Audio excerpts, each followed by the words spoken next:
For a closer look at the fragility and uncertainty surrounding the truce, let's speak with Amin Saikal. He's emeritus professor of Middle Eastern, Central Asian, Islamic Studies at the Australian National University.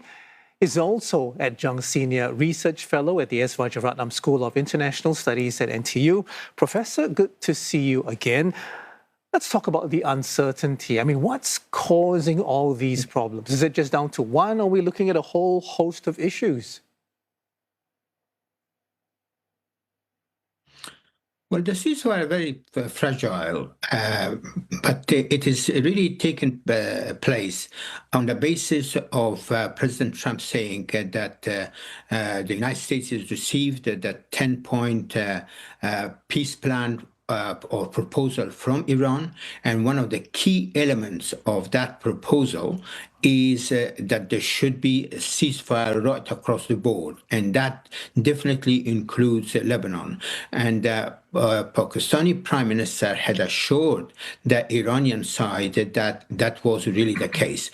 But now Israel says that no, Lebanon was not included, and he has been backed by, or Israel has been backed by Washington. I think this has the potential to derail the whole ceasefire and the negotiation process.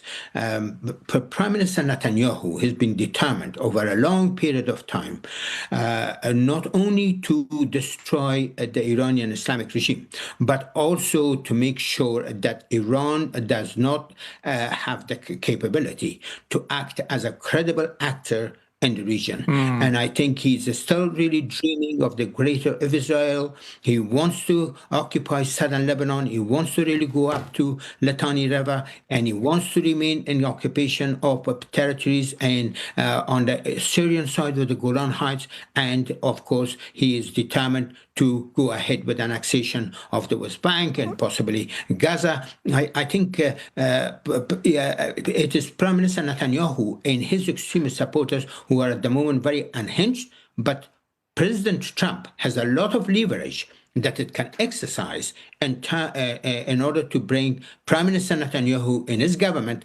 into line. I mean, he always has the leverage of cutting off supply of arms. I mean, the arms that at the moment Israel is using in Lebanon, they are supplied mostly by the United States. But Professor, do you think President Trump is going to do that? I can understand, why Israel might still want to continue with its operations in Lebanon, but what's in it for the U.S. as far as Lebanon is concerned? Well, because that if there is no ceasefire on the Lebanese front, then the Iranians have said that they will have to, the war could be resumed. And I think if the United States is very serious, and at the moment it does look that the United States is serious because you're sending Vice President J.D. Vance as the head of their delegation to negotiate with the Iranians, then I think it is very important that this ceasefire also applies to Iran, Iraq, as well as Lebanon and the Houthis in Syria.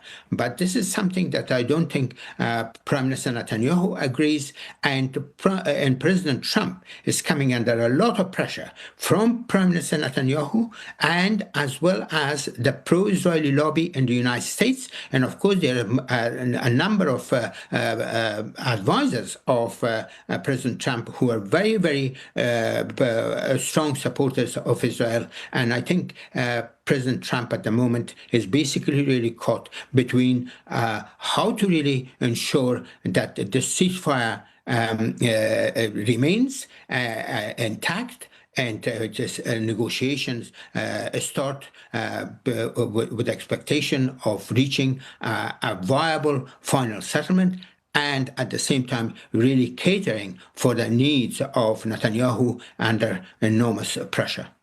Okay, so aside from Washington leveraging over Israel and adding pressure, what would it take to prevent this agreement from collapsing entirely? Well, I mean, there are also other issues, and the United States had presented a 15-point plan, and the Iranians had countered it with a 10-point plan, and there is a wide gap between the two sides. But I think the expectation was that once the negotiations started, they would be able to reach a meeting of the minds on a number of those issues, which could possibly derail the whole process. And hopefully they will be able to hammer out an agreement which is going to be acceptable to all sides. But I doubt very seriously that Prime Minister Netanyahu and his extremist ministers will accept any agreement which would not enable Israel to achieve its final goal of regional supremacy and therefore remain so. Professor, I want to ask you now about J.D. Vance. He's leading the U.S. delegation for talks in Islamabad. He's also said it's going to be direct talks with Iran, suggesting that Pakistan's not going to be passing pieces of paper between the two sides. Is that significant? I mean, in terms of who's going there and also how the negotiations are supposed to be conducted? I think that is significant because this means that there's going to be direct talks, and I think that's a good sign. That means that both sides are very serious this time to make sure that this process succeeds. I mean, in the past, the meetings which have taken place between the two sides have been indirect, and Israel has been able to derail both of them by attacking Iran during the middle of those negotiations. And I think the fact that also the American delegation is headed by J.D. Vance. That is also important because Vice President Vance has been reported to have been somewhat opposed to this war from the very beginning. And I think that's one of the main reasons that now President Trump has entrusted him with leading the delegation and therefore signaling a degree of seriousness in terms of reaching an agreement. Okay, Professor, we've got about 30 seconds on the clock, but very briefly, if the ceasefire falls apart, what happens next? Well, I think the war could really resume. The Iranians will certainly hit Israel, and at the same time, Iranians still remains in control of the Strait of Hormuz, and they could once again shut down the Strait of Hormuz and therefore inflict more pain on the world economy as well as the energy market. Professor, thank you so much for sharing your thoughts with us this morning. Amin Saikal is Emeritus Professor of Middle Eastern, Central Asian Islamic Studies at the Australian National University. He's also Adjunct Senior Research Fellow at the S. Rajaram School of International Studies at NTU.